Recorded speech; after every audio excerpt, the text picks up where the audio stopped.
sejahtera bagi kita semua. Shalom, Om Swastiastu, Namo Buddhaya, Salam Kebajikan. Halo semuanya, perkenalkan nama saya Gia Fernanda dengan NPM 202023006 dari Program Studi Akuntansi Fakultas Ekonomi Universitas Mandiri. Video ini dibuat untuk memenuhi tugas mata kuliah pengauditan 1 yang diampu oleh Ibu Dr. Marina Puspita SIPMA. Pada kesempatan kali ini, saya akan memaparkan resume dari buku yang sangat fundamental bagi mahasiswa akuntansi, yaitu buku Auditing, Konsep dan Teori Pemeriksaan Akuntansi karya Bapak Iwan Kurniawan. Buku ini terdiri dari 15 bab, namun untuk memudahkan pemahaman, saya telah merangkumnya menjadi 8 topik utama yang saling berkaitan. Mari kita mulai pembahasannya. Pilar pertama adalah konsep dasar dan profesi. Mari kita mulai dari pertanyaan mendasar. Mengapa sih audit itu perlu? Jawabannya berakar pada hubungan antara manajemen perusahaan dan pihak luar seperti investor atau kreditur. Pihak luar membutuhkan laporan keuangan untuk mengambil keputusan, tetapi mereka seringkali ragu apakah laporan ini benar atau apakah manajemen memanipulasi angka agar terlihat bagus. Disinilah peran akuntan publik muncul. Kami hadir sebagai pihak ketiga yang independen untuk memberikan jasa assurance, yaitu jasa untuk meningkatkan kualitas dan kepercayaan terhadap informasi tersebut.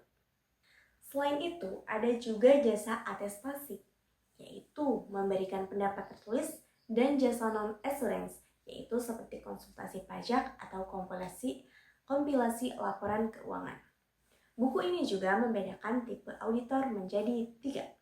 Yang pertama, auditor independen atau KAP yang melayani klien swasta. Yang kedua, auditor pemerintah seperti BPK untuk keuangan negara dan BPKP untuk pengawasan pembangunan. Yang ketiga, auditor internal yang bekerja sebagai karyawan perusahaan untuk memastikan kepatuhan internal. Jenis auditnya pun tidak melulu soal uang atau audit laporan keuangan, tapi bisa juga audit kepatuhan terhadap hukum atau audit operasional untuk menilai efisiensi kinerja. Masuk ke pilar kedua, laporan audit dan standar. Seorang auditor tidak bekerja berdasarkan feeling, melainkan dipandu oleh SPAP atau Standar Profesional Akuntan Publik. Ada 10 standar emas yang dibagi menjadi 3 kelompok. Yang pertama, standar umum, menyangkut kualitas diri auditor, yaitu harus ahli, independen, dan cermat. Selanjutnya, kategori standar pekerjaan lapangan, yaitu menyangkut cara kerja, harus ada perencanaan, pemahaman, pengandilan intern, dan bukti yang cukup. Dan kategori ketiga yaitu standar pelaporan, menyangkut hasil akhir, apakah sudah sesuai prinsip akuntansi dan konsisten. Hasil akhir dari pekerjaan auditor tertuang dalam laporan audit baku yang berisi opini. Ada 5 jenis opini yang harus teman-teman ingat. Yang pertama, ada wajar tanpa pengecualian atau WTP. Ini adalah clean opinion yang paling bagus. Lalu yang kedua, WTP dengan bahasa penjelasan. Laporannya wajar, tapi ada hal penting yang perlu di-highlight. Yang ketiga, wajar dengan pengecualian atau WDP. Laporan wajar kecuali pada akun-akun tertentu yang bermasalah. Yang keempat, tidak wajar atau adverse. Laporan keuangan mengandung salah saji material dan menyesatkan. Dan yang kelima, tidak memberikan pendapat atau disclaimer. Itu auditor menyerah karena dibatasinya ruang gerak atau tidak cukup kutip. Pilar yang ketiga, yaitu etika dan tujuan audit. Profesi ini sangat bergantung pada kepercayaan publik, maka etika adalah harga mati. Prinsip utamanya adalah independensi. Independensi ini ada 2 sisi. Yang pertama, independence in fact, atau secara mental auditor harus jujur dan objektif. Yang kedua, independence in appearance, yaitu secara penampilan di mata publik, auditor tidak boleh terlihat punya hubungan khusus dengan klien yang bisa menimbulkan kecurigaan. Lalu, apa tujuan audit? Tujuannya adalah memastikan asersi manajemen terpenuhi. Asersi adalah pernyataan manajemen bahwa laporan keuangan mereka existence, transaksinya benar-benar ada. Yang kedua, completeness Angkanya lengkap, tidak ada yang disembunyikan. Yang ketiga, rights and obligations. Aset itu benar milik perusahaan dan utang itu benar kewajiban perusahaan. Yang keempat, valuation. Nilainya dihitung dengan benar. Yang kelima, presentation. Disajikan sesuai format standar. Pilar keempat, membahas bukti dan kertas kerja. Dalam audit, berlaku prinsip if it's not document, it's not done. Auditor wajib mengumpulkan bukti yang memenuhi dua syarat, kompeten atau valid dan bisa dipercaya, dan cukup atau jumlahnya memadai. Cara cari buktinya gimana sih? Ada banyak teknik. Yang pertama ada pemeriksaan fisik, yaitu dengan mengecek gudang untuk melihat stok barang. Yang kedua, dengan konfirmasi, kirim surat ke bank atau pelanggan untuk cek saldo. Yang ketiga, ada dokumentasi, yaitu dengan cara cek faktur dan kwitansi atau vouching and tracing. Semua bukti ini disimpan dalam kertas kerja audit. Kertas kerja ini dibagi menjadi dua. Ada permanent file untuk data jangka panjang seperti akta perusahaan, dan ada current file untuk data audit tahun berjalan. Ingat, kertas kerja ini rahasia dan milik auditor, bukan milik klien. Pilar kelima adalah jantungnya teori audit, yaitu risiko dan materialitas. Auditor harus menentukan materialitas, yaitu batas nilai rupiah di mana jika ada kesalahan di atas nilai itu, keputusan pengguna laporan bisa berubah. Selain itu, auditor menggunakan model risiko audit atau AR sama dengan risiko bawaan atau IR dikali risiko pengendalian atau CR dikali risiko deteksi atau DR. Penjelasannya begini, risiko bawaan atau IR itu risiko murni dari akun tersebut. Misal, uang tunai lebih berisiko dicuri daripada mesin pabrik.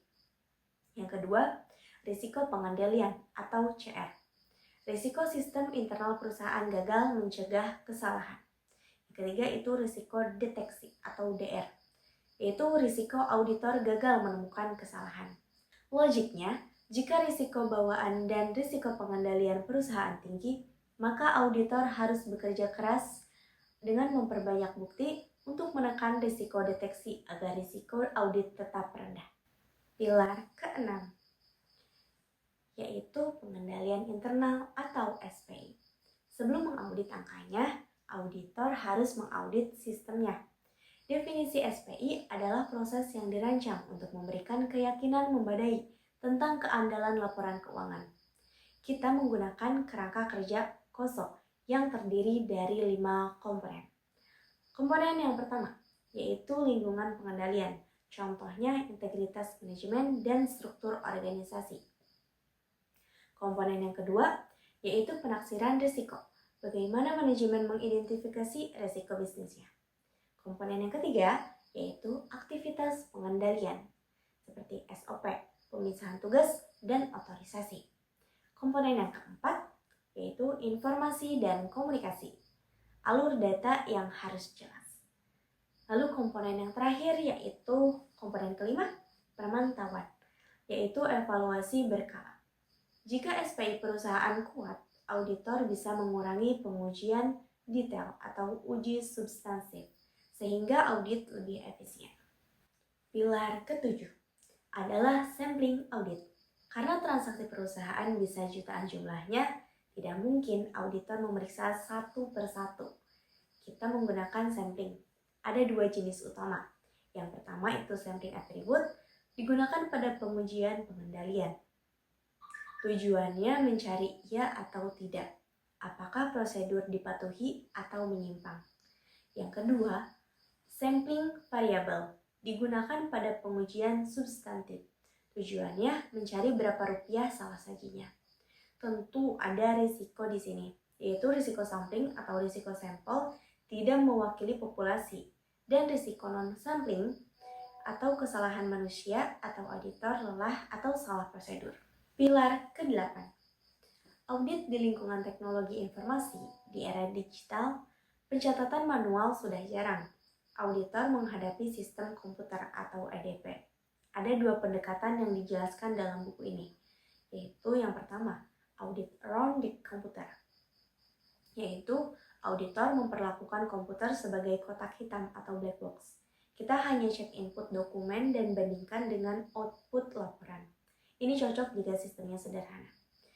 Yang kedua, ada audit through the computer. Auditor menggunakan teknik pembantuan komputer atau TLBK seperti memasukkan tes data atau data dummy atau melakukan simulasi paralel untuk menguji apakah logika program komputer klien sudah benar atau ada bug atau kecurangan. Teman-teman sekalian, sebagai kesimpulan, buku karya Iwan Kurniawan ini mengajarkan kita bahwa auditing bukan sekedar aktivitas mencocokkan angka di kalkulator. Auditing adalah disiplin ilmu yang menggabungkan kepatuhan pada standar, integritas etika yang tinggi, serta kemampuan analisis risiko yang tajam. Seorang auditor adalah penjaga kepercayaan publik. Tanpa proses audit yang berkualitas, mulai dari perencanaan, evaluasi pengendalian, hingga pelaporan, pasar modal dan dunia bisnis akan kehilangan kredibilitasnya. Saya harap rangkuman materi dari bab 1 hingga bab 15 ini dapat membantu teman-teman memahami alur logika pemeriksaan akuntansi secara utuh. Terima kasih telah menyimak video ini sampai akhir. Mohon maaf apabila ada kekurangan dalam penyampaian. Jangan lupa like dan komen. Saya Gia Fernanda, pamit undur diri. Wassalamualaikum warahmatullahi wabarakatuh.